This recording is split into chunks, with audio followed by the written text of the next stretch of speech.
V4 YouTube channel එකට ඔගොල්ලෝ ආදරෙන් පිළිගන්නවා. අද අපි ඕගොල්ලන්ට ගේන වීඩියෝ එකේ පොඩි වෙනසක් කරන්න හිතුවා. Hello. අද මම හිතුවා වෙනසකටත් එක්ක ක්‍රීම් ස්පැගේටි එකක් කොහොමද ඔකටත් එක්ක හදාගන්නේ කියන එක පෙන්වන්න.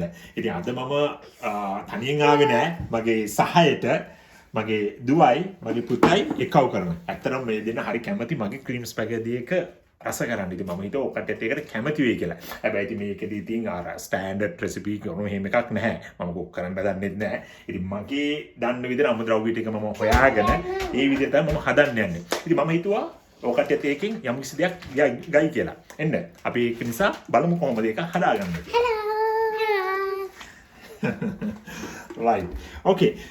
මුලින්ම මගේ අමුද්‍රව්‍ය විදිහට මම හදාගෙන අරන් තියෙන්නේ chicken breast එක අතරම ඒක පොඩි කෑලි වලට කපාගෙන තියෙනවා. ඊට sausages තියෙනවා. ඒක පොඩි කෑලි වලට කපාගෙන තියෙනවා. මෙතන goa, then the carrot, onions ඒ ටික slice කරලා ඒ ටික මේ විදිහට තියාගන්නවා. ඊට පස්සේ මේක grated cheese එක මේක සුපර් මාකට් එකෙන් අපිට ගන්න පුළුවන්. සහ මේ carbonara spaghetti sauce එක මේකත් සුපර් මාකට් එකෙන් තමයි අපි ගත්තේ. ඒතර මම මේකත් එක්ක මගේ sauce එක හදාගන්නේ මේ sauce එකයි මෙතන අපි fresh milk එක. ඔකට ගන්න විදිහ fresh milk එක. fresh milk ඒ දෙක mix කරලා තමයි මම sauce එක හදාගන්නේ. ඉතින් mainly මේ ටික තමයි ingredients විදිහට ගත්තාන් පස්සේ වෙන්නේ. ඊට අමතරව spaghetti එක තියෙනවා. මෙතන මම පාවිච්චි කරනවා ගම්මිරිස් සහ ලුණු. ඔය ටිකත් එක්ක බලමු ක්‍රීම් ස්පැගේටි කොහොමද හදන්නේ කියන එක පොඩ්ඩක් බලන්න මේ වීඩියෝ එක. මුලින්ම මේ ස්පැගේටි එකට පොඩි ටයිම් එකක් යන නිසා අතර මේක ගහලා තියෙන්නේ විනාඩි 8ක් තම්බ ගන්න ඕනේ කියලා. ඒ නිසා දැන් වතුර ටික අපේ මම වතුර ටික බොයිල් කරගෙන තියෙන්නේ.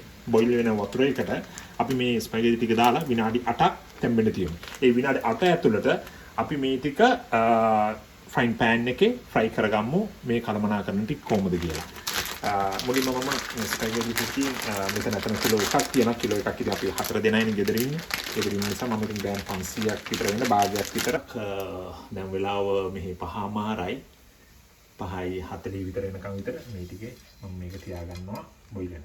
ඒ අතරතුර මුලින්ම මේ එළවලු ටික ෆ්‍රයි කරගන්න කලින් මම හිතුවා මේ මස් ටික පොඩ්ඩක් ෆ්‍රයි කරගත්තම හොඳයි කියලා. ඉතින් ඒක නිසා ඔකට කැමති ඔයිල් එකක් පාවිච්චි කරන්න. ඉතින් මම පාවිච්චි කරන්නේ මේ කැනෝලා ඔයිල් එක. ජපාන් වල තියෙන. ඉතින් අපි මේකෙන් ටිකක් සාමාන්‍ය විදිහට දාගෙන මස් ටික එමෙසරේ ෆ්‍රයින් පෑන් එකට දාගන්න පොඩ්ඩක්. සම්පූර්ණ වැඩි කියන්නේ අතර මේක ෆ්‍රයි වෙලා තියෙන ඉතින් පරිස්සම් වෙන්න හැම වෙලාවෙම මොකක්ද තිය. නේද මම මේ පොඩ්ඩක් සීසන් කරගෙන තියෙන්නේ.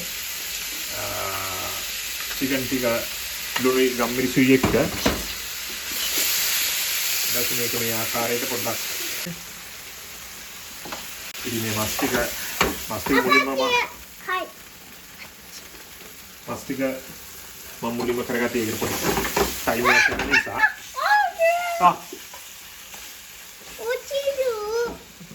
මේ පොඩ්ඩක් මස් කරගමු මේක.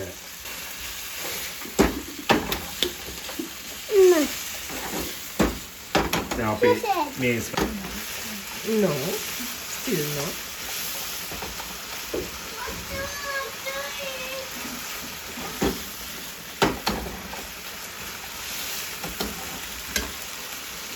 මස් ටික මේ ආකාරයට පොඩ්ඩක් මේ ෆ්‍රයි කරගන්න ඕනේ පොඩි වැඩි වෙලාවක්. මොකද එහා පැත්තට දාලා තියෙන්නේ.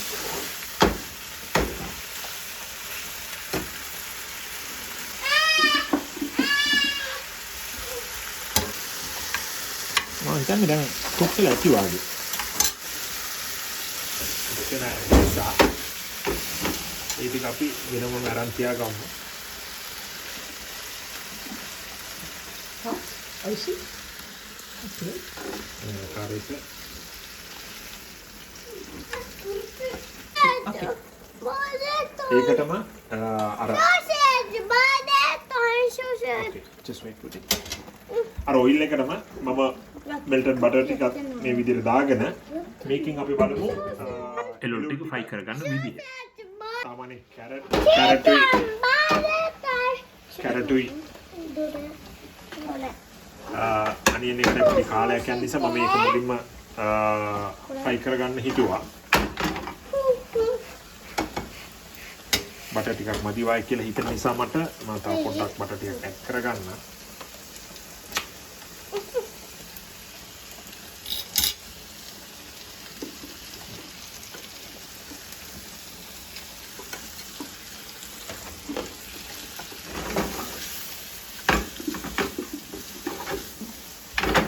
හිතන්නේ දැන් නම් ස්පැගෙටි එක ඇති කියලා පොඩ්ඩක් අපි මෙහෙම කරමු.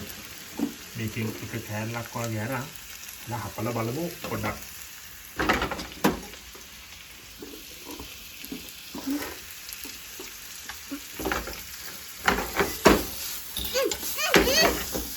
මම හිතන්නේ මේ ගාන දෙන්න තියෙන්නේ. දැන් විනාඩි 7 හරි නිසා අපි මේක ස්පැගෙටි එක ඇති. මම ඒක නිසා මෙතන මේ ෆයර් එක ඔෆ් කරලා මේක මේ ස්ක්‍රීන් එකේ පොඩ්ඩක් මේක පෙරා ගමු වතුර ටික. අක මම පොඩ්ඩක් වතුර ටික අයින් වෙන්න තියලා මේ එළවලු ටික ටක් ගාලා මම හදා ගන්න. මේකටත් මම අර ඉස්සෙල්ලා තිබ්බ විදිහට දුන්නු ටිකයි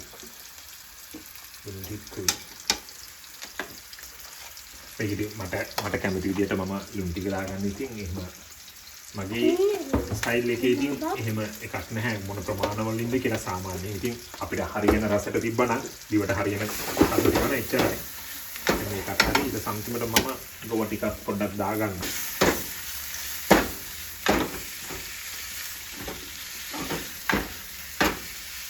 මම හිතන්නේ දැන් අපි එළවලු ටික නම් හරි හරි මස් එක මේකටම මේ සෝසේජ් ටික අපි දාගමු. මේ සෝසේජ් එක ඔල්රෙඩි ස්මෝක් නිසා පොඩි හීට් එකක් ගියොත් ඇති වෙනවා.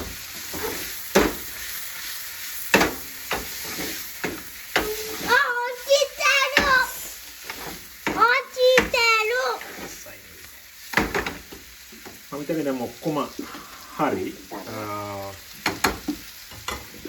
ටිකක් දාලා අනේ ෆ්‍රයින් පෑන් එකට මේ මම හදාගත්ත ෆ්‍රයි කරගත්ත vegetables ටිකයි sausage ටිකයි chicken ටිකයි මම මේකට දාගන්නවා. තාම අපි sauce එක හැදුවේ නැහැ. මේ එළවලු ටික විතරයි අපි ලෑස්ති කරගත්තේ. මේ ඔක්කොම දාගත්තන් පස්සේ දැන් අපි බලමු මේක දැන් හොඳටම හරි. මේ අවස්ථාවේදී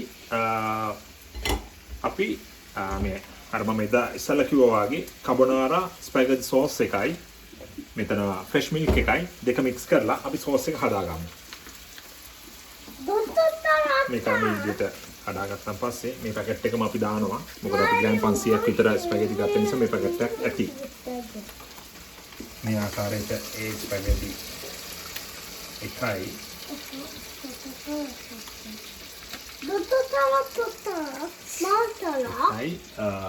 මේකට හරියන්න මම ෆ්‍රෙෂ් මිල්ක් එක සාමාන්‍ය මේකට මිලිලීටර් 200ක් 250ක් විතර වෙනකම් මම දානවා. සෝස් එක හොඳට තියෙන තරමට අපිට මේක රස ගන්න පුළුවන් අඩු වැඩි විදියට. ඔය සෝස් එක මදි වුණොත් ප්‍රශ්නයක්.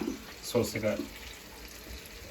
මේ ආකාරයට ෆ්‍රෙෂ් මිල්ක් 200ක් 250 දාගන්න. මම සෝස් එක දැන් හදාගන්න යන්නේ.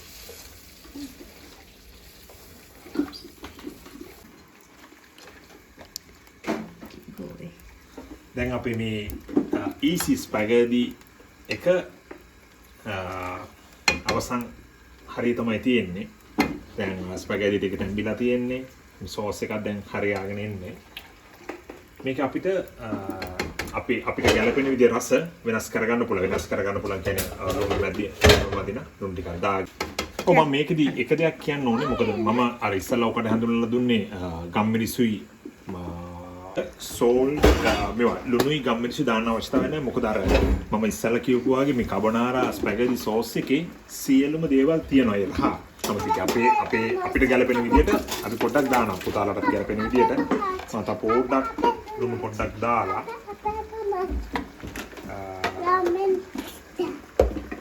ගම්මිරිසු පොඩ්ඩක් දාගන්නවා. මම හිතන්නේ දැන් අපේ සෝස් එක හරි. What's this? Why that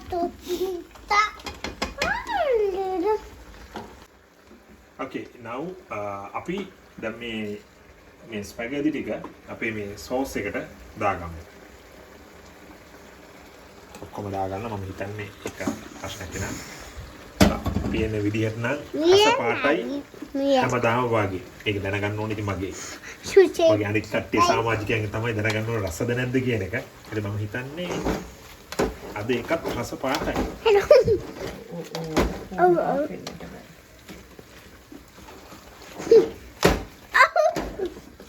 මම පොඩ්ඩක් මේක ඉවර කරලා තියෙන්නේ ක්‍රීම් ස්පැගේටි එක හැදුවා. දැන් මේක පොඩ්ඩක් ටෙස්ට් කරන්න බෑ. මේක හොඳයිද ටේස්ට් එක නැද්ද කියන. ඒක නිසා මගේ දුවටයි පුතාටයි පොඩ්ඩක් දෙන දේ දෙන්න තමයි ඉතින් ෆයිනල් ඩිසිෂන් එක.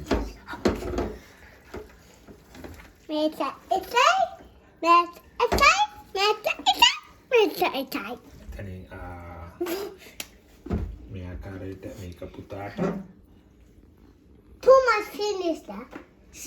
සෝසේජ් ටිකුයි ඒ කියන්නේ පුතා නම් සෝසේජ් කන්න හරි Sausage හරිම honey. කැමති දුවත් එහෙම කොහොමද අපි දෙන්න බලමු මේ මම හදපු ස්පැගේටි එක මේ දෙන්නගේ මොකද කියන්නේ කියලා බලමුකෝ කවුද පුතේ යකත්තා Good. යා සක්කේ තනක් කැමති ඉතින් මම හිතනවා ඔය කට්ටියත් මේ විදිහට හදාගත්තොත් ඔය කට්ටියත් ඒකේ රස බලා ගන්න පුළුවන් ඒ Thank you, Apache. Arigato. Gozaimashita. Hello. අද අපි ගෙනාපු කුකින් වෙනස්ම වීඩියෝ එකට ඕගොල්ලෝ කැමති වෙයි කියලා අපි හිතනවා. අපේ V4 YouTube channel එක subscribe කරලා තියාගන්න. ජපාන ගැන තොරතුරුයි ඕගොල්ලන්ට ඉගෙන ගන්න දේවල් ගැන තොරතුරුයි ඔක්කොම අරගෙන අපි ආපහු ඕගොල්ලන්ව හම්බෙන්න එන්න. ඔබට සුබ දවසක්.